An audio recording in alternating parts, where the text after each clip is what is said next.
ফের বিয়ে করেছেন তাহসান। দ্বিতীয়বারের মতো বিবাহ বন্ধনে আবদ্ধ হচ্ছেন জনপ্রিয় গায়ক অভিনেতা তাহসান খান। বছরের শুরুতেই এমন সুসংবাদ নিশ্চিতভাবে চমকে দিল তাহসানের ভক্ত অনুরাগীদের। জানা গেছে, জনপ্রিয় মেক ওভার আর্টিস্ট রোজ আহমেদের সঙ্গে বিবাহ বন্ধনে আবদ্ধ হচ্ছেন তাহসান খান। বিষয়টি তাহসান নিজেই গণমাধ্যমে নিশ্চিত করেছেন বলে খবর পাওয়া গেছে। তবে কোনো রকমের পূর্বাভাস ও গুঞ্জন না থাকায় তাহসানের ভক্তরা অবাক বনে গেছেন। এছাড়া শনিবার সকাল থেকে সামাজিক যোগাযোগ মাধ্যমে তাহসান ও রোজার গায়ে হলুদ আয়োজনের একাধিক ছবি ভাইরাল হয়।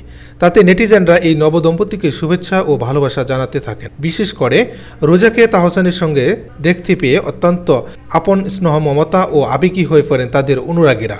এক নেটিজেনের মন্তব্য, অবশেষে চাঁদ খুঁজে পেলেন আমাদের তাহসান ভাই। আরেকটি নেটিজেন লিখেছেন, তাহসানের জন্য অত্যন্ত খুশি, অবশেষে উপযুক্ত কাউকে খুঁজে পেলেন আমাদের তাহসান। এদিকে তাহসান তার স্ত্রী রোজা আহমেদ সম্পর্কে গণমাধ্যমকে জানিয়েছেন, রোজা নিউ ইয়র্ক ইউনিভার্সিটি থেকে কসমেটোলজির উপর পড়াশোনা করেছেন। পড়াশোনা শেষ করে তিনি কসমেটোলজি লাইসেন্স গ্রহণ করেন এবং পরবর্তীতে নিউ ইয়র্কের কুইন্স রোজাস ব্রাইডাল মেক ওভার প্রতিষ্ঠা করেন। তিনি একজন উদ্যোক্তা বলেও জানান তাহসান।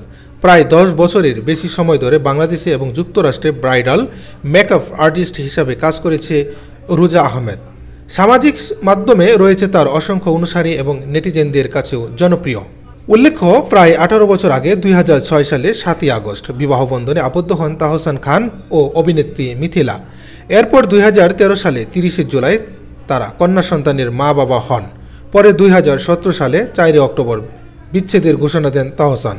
নিজের অফিসিয়াল ফেসবুক পেজ থেকে এদিন দুপুরে তাহসান ও মিথিলা যৌথভাবে তাদের বিবাহ বিচ্ছেদের ঘোষণা দেন। সাবেক এই দম্পতির বিচ্ছেদের বিষয়টি তাদের অনেক ভক্ত সহজভাবে মেনে নিতে পারেননি। পরে মিথিলা ভারতের চলচ্চিত্র নির্মাতা